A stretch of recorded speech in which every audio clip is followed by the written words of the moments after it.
بسم اللہ الرحمن الرحیم۔ السلام علیکم۔ ایک مرتبہ کا ذکر ہے کہ ایک ملاح تھا، دریا کے کنارے اس کا خوبصورت مکان تھا۔ اس کے پاس ایک نہایت ذہین طوطا تھا۔ وہ نہ صرف خوبصورت تھا بلکہ لوگوں کو ان کی پریشانیوں کا حل بھی بتاتا تھا۔ اس کی شہرت دور دور تک پھیل گئی تھی۔ ایک دن ملاح مچھلیاں پکڑ رہا تھا کہ اچانک اس کے جال میں ایک نہایت خوبصورت سنہری مچھلی آ گئی۔ جب ملاح اسے کاٹنے لگا تو اچانک مچھلی بولنے لگی، مجھے چھوڑ دو، مجھے چھوڑ دو۔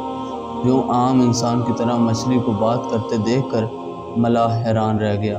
ملاح چونکہ بنیادی طور پر رحم دل انسان تھا، اس لیے اسے سنہری مچھلی پر بہت رحم آیا اور اس نے پانی میں چھوڑ دیا۔ دیکھتے ہی دیکھتے مچھلی اچانک پری کی شکل میں تبدیل ہو گئی اور اس نے ملاح کا شکریہ ادا کیا اور اسے بتایا کہ مجھے ایک جن نے اپنے جادو کے زور سے سنہری مچھلی بنا دیا تھا اور کہا تھا کہ تیری قسمت ہے اگر کسی نے تجھے پکڑ لیا اور کاٹ کر کھا جائے یا چھوڑ دے۔ اچھا ہوا کہ میں ایک نیک انسان کے ہاتھ لگ گئی، شاید کوئی اور ہوتا تو وہ مجھے کاٹ کر کھا جاتا۔ اگر میں زندگی میں تمہارے کسی کام آ سکوں تو مجھے یاد کر لینا، میں تمہاری مدد کروں گی۔ یہ کہہ کر وہ اڑ گئی۔ ایک دن اسی ملک کا بادشاہ شکار پر نکلا۔ وہ سارا دن شکار کی تلاش میں رہا کہ وہ جنگل میں ہوتا ہوا ملاح کے مکان کے قریب آ گیا۔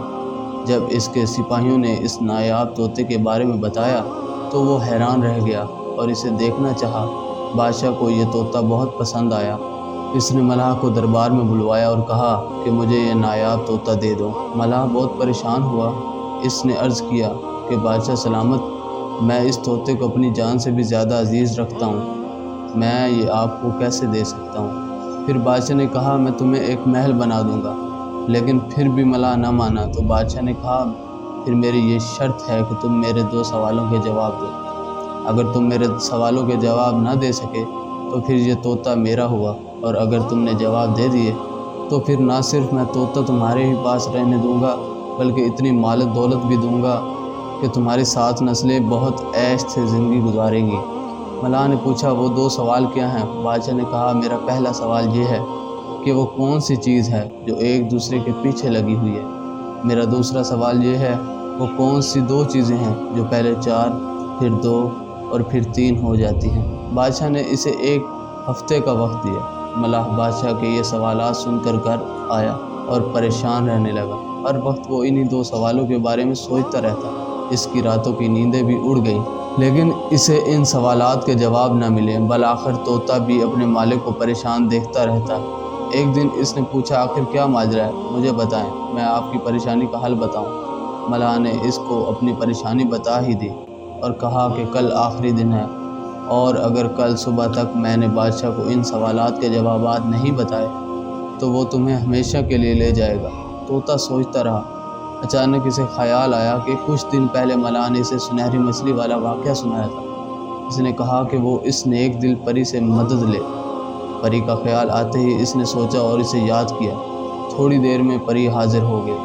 ملاح نے پری کو بادشاہ والا سارا واقعہ سنا دیا۔ پری نے 1 منٹ میں دونوں سوالات کے جوابات ملاح کو بتا دیے۔ اس نے پری کا شکریہ ادا کیا اور بہت آرام سے رات کو سو گیا۔ صبح سویرے جب بادشاہ کے ہر کارے بلانے کے لیے ملاح کو پہنچے تو وہ ان کے ساتھ ہو کر دربار میں آیا۔ بادشاہ سوچ رہا تھا کہ ملاح کو ان سوالات کے جوابات نہیں آتے، اب وہ اپنا نایاب طوطا میرے حوالے کر ہی دے گا۔ اس نے پوچھا تم لے کر آئے میرے دونوں سوالات کے جواب؟ ملاح نے جواب دیا کہ آپ نے پہلا سوال پوچھا کہ وہ کون سی چیز ہے جو ایک دوسرے کے پیچھے لگی ہوئی ہے۔ اس کا جواب ہے کہ وہ دن اور رات ہیں اور ایک دوسرے کے پیچھے لگے ہوئے ہیں۔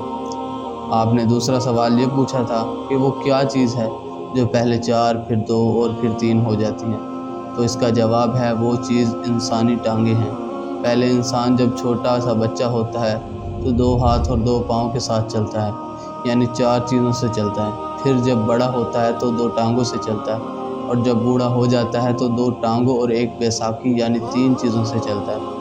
بادشاہ ملاح کا یہ جواب سن کر حیران رہ گیا۔ جب اس نے پوچھا کہ تمہیں ان سوالوں کے جواب کس نے بتائے تو اس نے نیک دل پری کا واقعہ سنایا۔ چنانچہ بادشاہ نے طوطے کو حاصل کرنے کا فیصلہ ترک کر دیا اور ملاح کو بہت مال و دولت دی۔